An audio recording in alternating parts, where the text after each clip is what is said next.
Hey guys, it's Justin here, and I've got a question for you all. If you're turning your rig into a rugged, rough and tumble work truck, or maybe a workhorse tow vehicle like our 2018 Ram here, are you really going to settle for the stock horn? Or are you going to pick something a little more befitting? Say something like this. Yeah, it's going to be option B for us too. And in this video, we're going to show you how to install the Kleinn heavy-duty onboard air system with the 730 series train horns. Now, you may think it's all fun and games with our air horn system, scaring innocent passerbys and whatnot, but our setup will serve another very important function.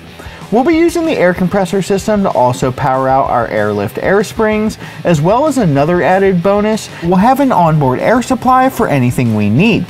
From a low tire on our truck, trailer, or tractor, to filling up tubes at the lake or a low tire on the Jeep.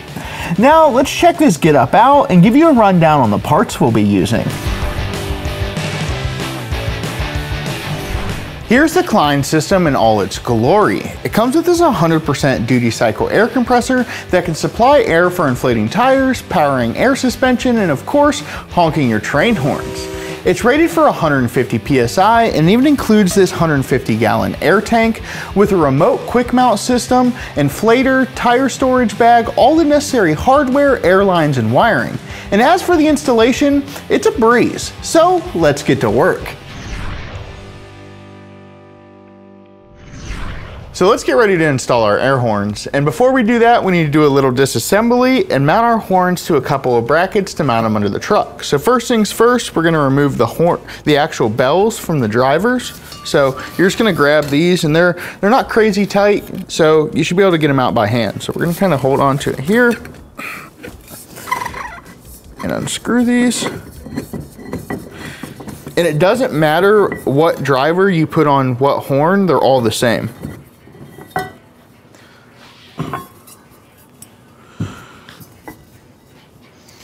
With the bells removed, we're going to go ahead and cut these plastic lines next.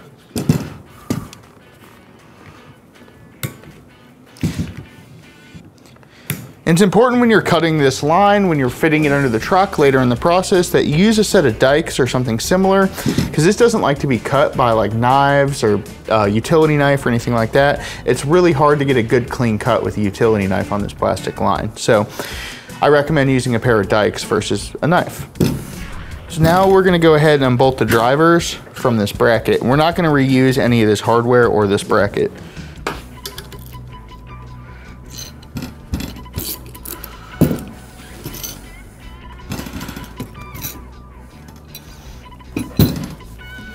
Next, we're gonna go ahead and remove the excess pieces of plastic line from the quick connects.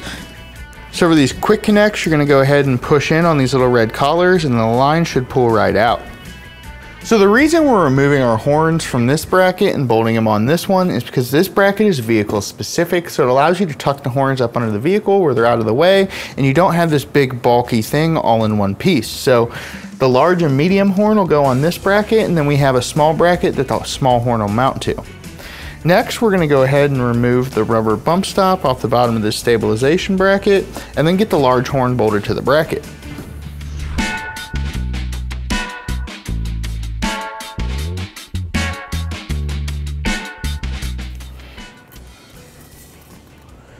Make sure the O-ring's on there. Go ahead and thread this thing on. These don't need to be too terribly tight, just snug it up by hand.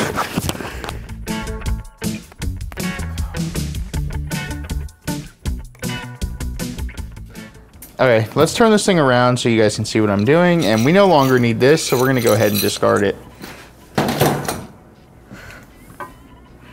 I'm gonna grab some hardware here.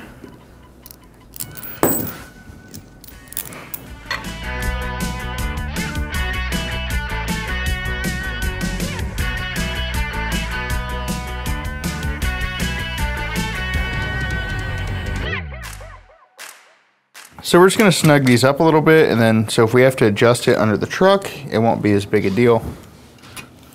So with those snugged up, let's go ahead and get our medium bell installed.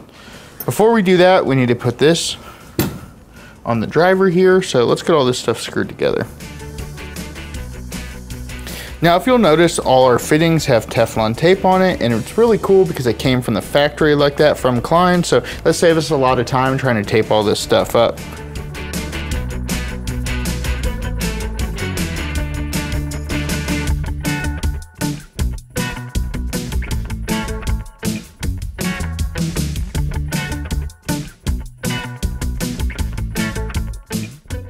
And just like that, our medium and large horn bracket is done and ready to be installed on the truck. So let's move on to some of the other bracketry. So let's go ahead and get our small horn bolted to the other bracket. Now, if you have a crew cab truck like us, you're gonna use the top mounting holes. If you have a mega cab Dodge, you're gonna use the bottom mounting holes.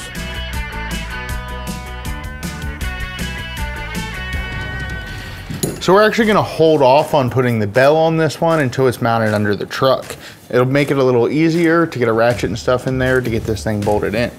So now that we have this stuff installed, let's grab our air tank and prep it for putting it under the vehicle. So let's go ahead and get our air tank prepped so we can get it ready to mount under the vehicle. And to do that, we're gonna install these miscellaneous brass fittings, and to seal the fittings, we're gonna use some of this Kleinn horn juice and a couple of wrenches. So let's get to it. First things first, we're gonna go ahead and install our drain. It's this one right here, and we're gonna take our horn juice, a couple dots on the threads. And this stuff, a little bit goes a long way, so you only need a little bit.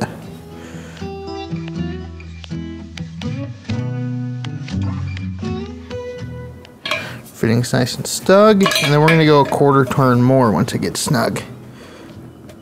And that should be good to go.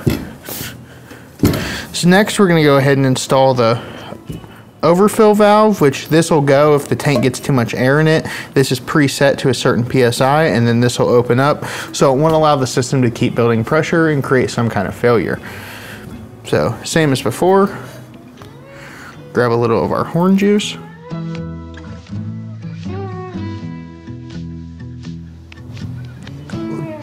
Dots on our bottom threads here.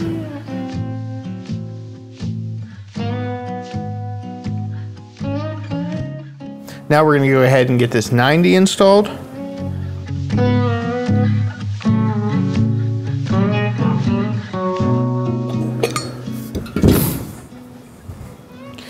Now with that one installed, we can go ahead and install our pressure sensor.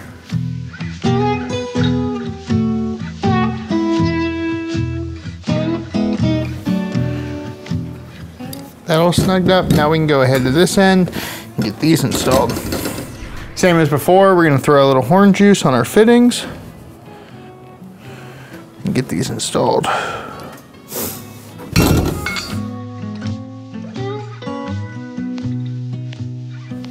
Make sure you pay attention to the orientation of your fittings because it's going to matter when you install it. And the instructions from Kleinn are really great, and they explain on what angle and show pictures on where you have to put the fittings. So this one in particular is going to point about at the 5 o'clock position from this fitting here. So it's good and tight. We got it there about 5 o'clock, so we can go ahead and get this one installed.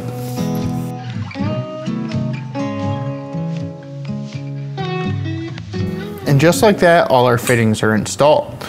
So we can go ahead and get this thing mounted on its bracket and get it bolted under the truck. So let's start to installing some parts. So now we're ready to start bolting on some parts, and we're gonna bolt on our air horn assembly first. This is our large and medium horn, and then our small one is on a separate bracket. So we're gonna go ahead and get this thing against the frame rail, get these couple of bolts ran through, and get it attached.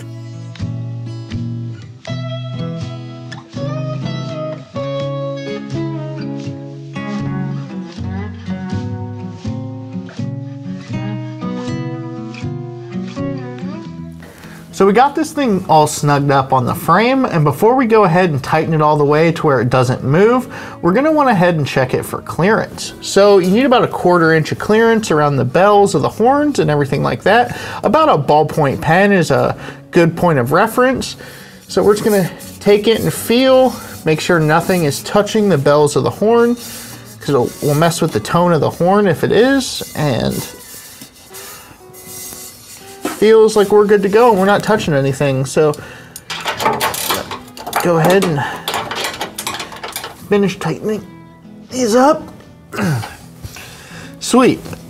Well, our medium and large horns are mounted, so we can go ahead and move on to mounting the small horn. Now that we got this one on, the next couple steps are really going to depend on what configuration your truck is. So ours is crew cab long bed, so we need to go ahead and drill a couple holes to mount our small air horn and also our tank. So I'm going to grab the drill and that kind of stuff, and we're going to go ahead and get those holes drilled. So we've got our large and medium horn mounted. Now it's time to mount our small horn. And to mount our small horn, we need to go ahead and drill a hole here on our frame, approximately right here in the middle. What we did to kind of figure out where we needed to put our horn is we threw the bell on it, and I kind of held it up here in place to make sure once it was mounted, nothing would touch. And then I screwed the horn back off it to make it a little easier to move around. So we're gonna go ahead, we're gonna hold it up here.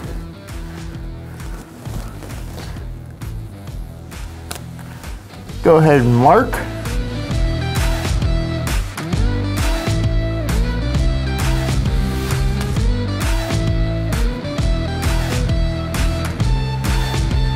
So we got our 1/2-inch hole drilled all the way through the frame. Now it's time to mount our small horn. So we're just gonna grab our bolt here, feed it through our horn bracket, through the frame. Throw our washer on, our split washer, and then our nut.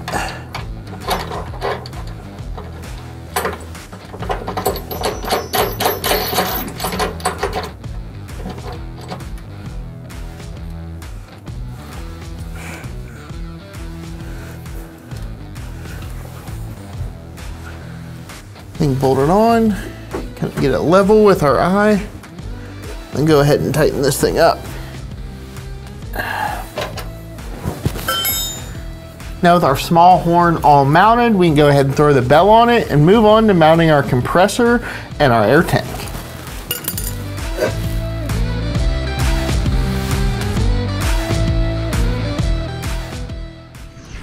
So I already went ahead and got one of the bolts fed through the frame right here, and now I'm going to do the other one.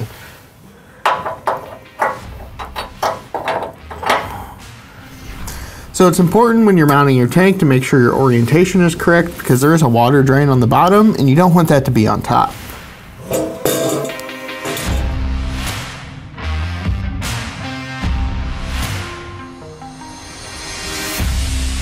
And now we're ready to move on to mounting our compressor. Before we mount our compressor, we need to go ahead and drill a couple holes in the frame and get that done, then we can move on. So let's get to that. So we're back under the truck, and we're gonna go ahead and get some holes drilled for our air compressor bracket. So we're gonna hold our bracket up there first, see where our holes need to be, mark them, and then get them drilled. So let's get to it.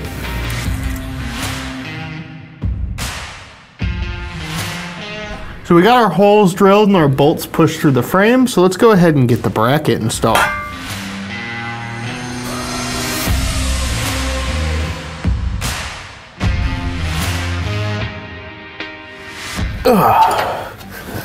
So with those nice and tight, now we're ready to install our compressor.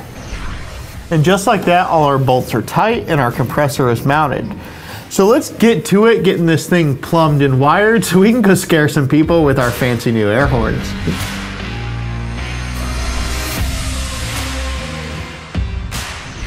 So first thing we're gonna do is we're gonna run a line from our compressor to our tank, then from our tank to our air horns, and then let's get our electrical stuff done. So let's get to it.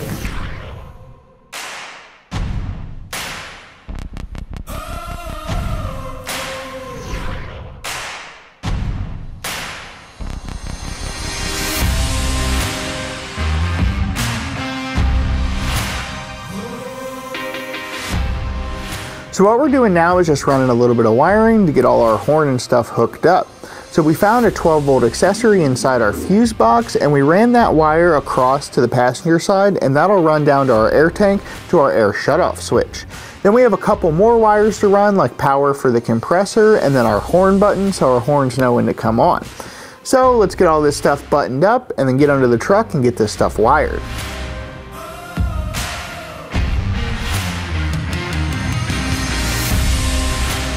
So we got everything hooked up on this side. We got our compressor wired to power. We have our switch for our compressor to shut off hooked up to our tank. Now we're ready to get our horn switch hooked up on the other side, and then we can hear this thing blow.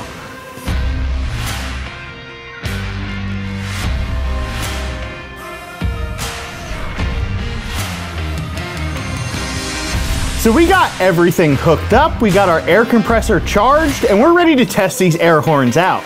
If you can't tell, I'm really excited about this. But for safety's sake, I went ahead and put some earplugs in, and to be super safe, we're gonna wear our safety glasses too. So without further ado, let's see what these sound like.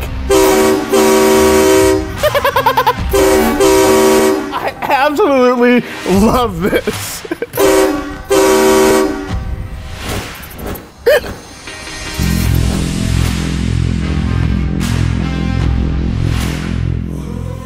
Not to toot my own horn, but this is super awesome.